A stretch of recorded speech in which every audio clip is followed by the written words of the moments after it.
What's going on, everybody? So we got New York Comic Con going on, so there's a lot of news coming out.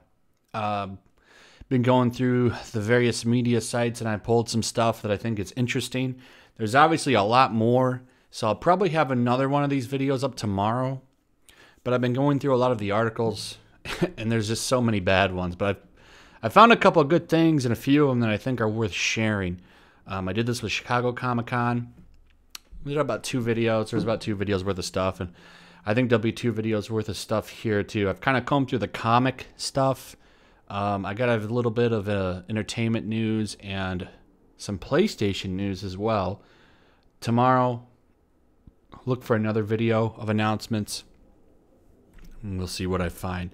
First up, though, Marvel fans have removed the bleep from Mark Rufio's interview to reveal the Avengers 4 title.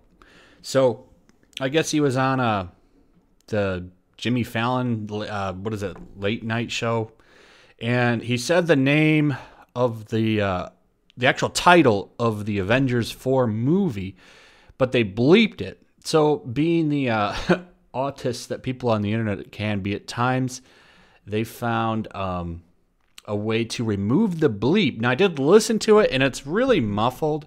I had a hard time figuring out what he was saying, to be honest.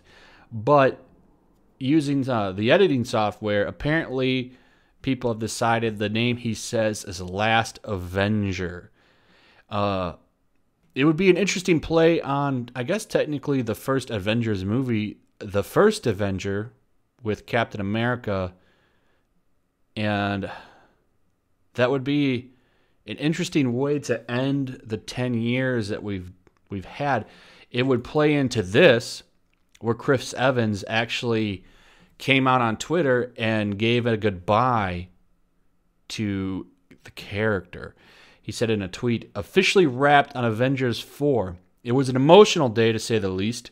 Playing this role over the last 8 years has been an honor. To everyone in front of the camera, behind the camera, and to the audience, thank you for the memories. Eternally grateful." This lines up with a couple of things.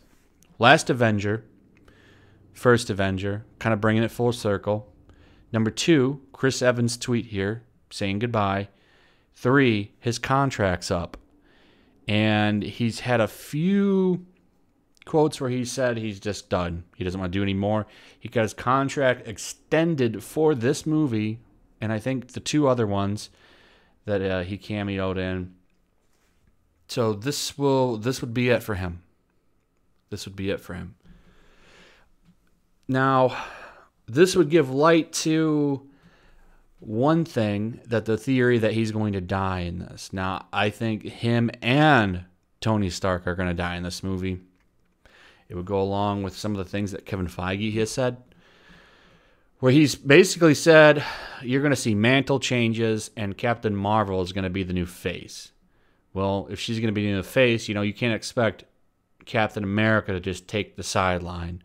So that would mean they're going to probably kill him off. I expect Robert Downey Jr. to get killed off. Mostly because it doesn't sound like they want to recast Iron Man or Captain America, which I just don't get. Just recast them. It gets done all the time in superhero movies. Whatever.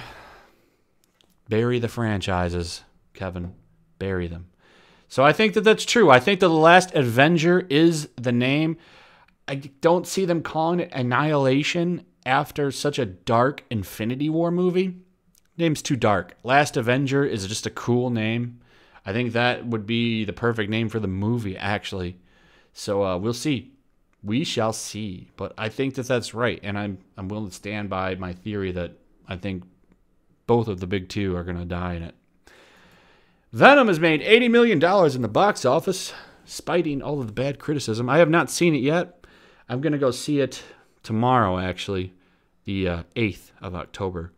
So I would expect a review video up for that tomorrow, and I'll let you know how I feel about it. But this is good for this weekend, but how is it going to perform next weekend, right? If it has a huge drop from 80 million, that's not good for the movie. But yeah, I'll have my words on it tomorrow, and I'll see how I feel about it. At the New York Comic Con, they had a SpiderVerse panel. Spoils a major death scene. That's not really even that big of a spoiler. So we know that they're doing the SpiderVerse. There's been another trailer where they revealed a lot of the different Spider-Men that are going to be in the movie. I don't know. I'm wondering, are they bringing Moreland into this movie? Who's going to be the main threat? That's what I really want to know. But it does look like Miles is going to get kind of the same origin he had in the comics. In this, fans at New York Comic Con were shown the first 30 minutes of the film. During that showing, a version of Peter Parker, likely from Sam Raimi's trilogy of films, fought a character who appears to be Kingpin and his henchman, Green Goblin. I don't like this. Green Goblin as the henchman. Kingpin then punches Parker in the chest as they battle in the Collider, killing the wall crawler. The Collider is the piece of technology that somehow breaks down the barriers between the universe, allowing the different versions of Spider-Man to meet, while also threatening to destroy him. So this would line up to why he's wearing the Halloween costume. If you have ever read his actual origin, after Peter Parker dies, he ends up going out and fighting crime in a fake, Halloween Spider-Man costume that he bought at a store. It's kind of cool. I mean, I like Miles, so I like him a little bit less in the main universe because I don't like that there's two people with the name Spider-Man. Just like I hate that there's two people with the name Hawkeye. I think it's confusing and kind of dumb. Moving him to the main universe, you really need to rename him. He's not really the Spider-Man in the 616. I mean, that's always going to be Peter Parker. He's always going to be in Peter Parker's shadow. You might as well give him his own name. In this movie, it works to call him Spider-Man because he's the Spider-Man of his universe. But I do like that they are going to maintain the origin. So this is actually the Peter Parker from the 616, which makes sense. That's why he's in his 30s. I think that's about the age of the actual Peter Parker now. So I am looking forward to this movie. I think it's going to be pretty good. It's looked really good. Looks like a fun family film, actually. Could be fun. Could be fun. Even kind of feels like a comic book in motion a lot of the ways. I like the way they're doing the stop motion with the frame rate. It's almost like it's a 30-second frame rate, maybe 20-second. We'll see. But I do like it. So hopefully it's good. We got our first look at Spock from Star Trek Discovery Season 2. That's pretty good casting, actually. He looks a lot like a young Leonard Nimoy. Too bad the show stinks. But I wanted to show you guys that. Some people will probably be interested. And we got some news about Titans. Batman has already broken his one rule. The more info I hear about this show, the more I don't like it at all. Batman is a killer, and Robin wants to get away from that. Actor Breton, whatever your last name is, said at the Titans premiere on Wednesday, the idea is that he doesn't want to become a killer himself. I don't care for that. Batman doesn't kill. You're like taking away one of the essence of the character. I don't want to watch this gritty show where Dick Grayson is the only guy. I'm just not interested. You're changing too much.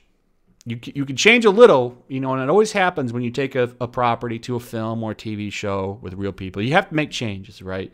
But you're making Batman into a killer. That's really not who the character is. Not at all. I don't care for that. And I imagine most people that are hardcore won't care for it either. Even though he kills in the movies, Michael Keaton Batman was a big murderer. I know. Ben Affleck Batman was a killer. I didn't care for that either. And I don't care for this. CB Cebulski interview here. Now, I'm not really interested in the interview. I'm mostly interested in one comment I highlighted here. Finally, Cebulski teased that the fans of Young Avengers will be very happy in 2019. So it sounds like they're bringing that team back. That would be smart. They can put all of their West Coast Avengers on there, since that book is likely to get canceled because it only sold 30,000 copies on its first issue. It's pathetic. Very pathetic. He also said fans should keep an eye on Conan the Barbarian, Thor, Odin's Son, and Jane Foster, the X-Men, and Captain Marvel. Now, the reason I highlighted this is this comment right here. Thor, Odin's Son, and Jane Foster. Given this whole multiple hammers thing they're doing and getting rid of Manure, I would think it's a safe bet that both of them are going to get hammers. I don't know if they're going to call them both Thor. I guess since you don't have a prominent person running around with the name Valkyrie, why don't you just make Jane Foster Valkyrie then, since you're determined to have her, and she can have her own name. Having 2 Thors, 2 Spider-Man, 2 Captain America, it's just stupid. Come on. That's so stupid. I don't like it. But that's why I highlighted that. It sticks out to me is that they're going to bring Jane Foster back, given Jason Aaron's humongous erection for the character. I would imagine that's going to happen, since Thor is almost a backseat character in his own book, again, to a depowered Jane Foster. So expect that to be confirmed real soon. Get some info on Tomasi's Detective Comics. He's just talking about his takeover. I guess he comes on Detective Comics 994.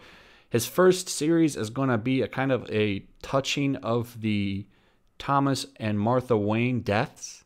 Looks like he's going to make a tweak. I don't know how I feel about that, but I like Tomasi, so I'll give him some leeway.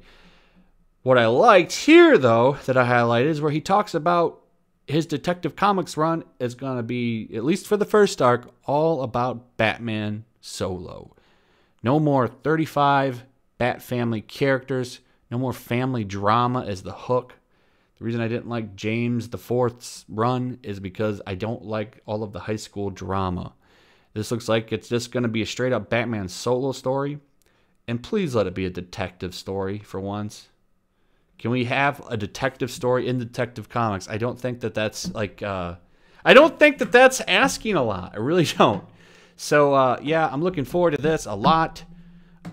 Really looking forward to this. It'll be a good contrast to Tom King's Trainwreck, where he gives you 2 good issues, 4 bad ones, 1 good one, 3 bad ones.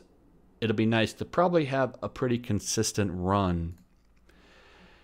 And Flash Thompson fans, sorry to tell you, it looks like he's staying dead for a while. They have no plans to bring him back, but we hear that all the time, right? I'm sure Flash Thompson is going to come back eventually. So, and then finally, the last of the comic book news, Spider-Geddon is a Miles Morales event. Say Peter Parker takes a back seat to Miles Morales. I don't know how I feel about this. Now, I have no problem with Miles Morales taking an event. I like Miles, but this is Spider-Geddon. The Inheritors are coming back. It's been like the main Spider-Man is Peter Parker. He's the one that's defeated them. So how does Miles become the front and center guy? My guess would be that they capture Peter Parker and do something with him, keep him like trapped up. That would give you a reason to make Miles the leader. But you know there's going to be conflict with Doc Ock there because he's in it. Could be good. I'll give it the benefit of the doubt.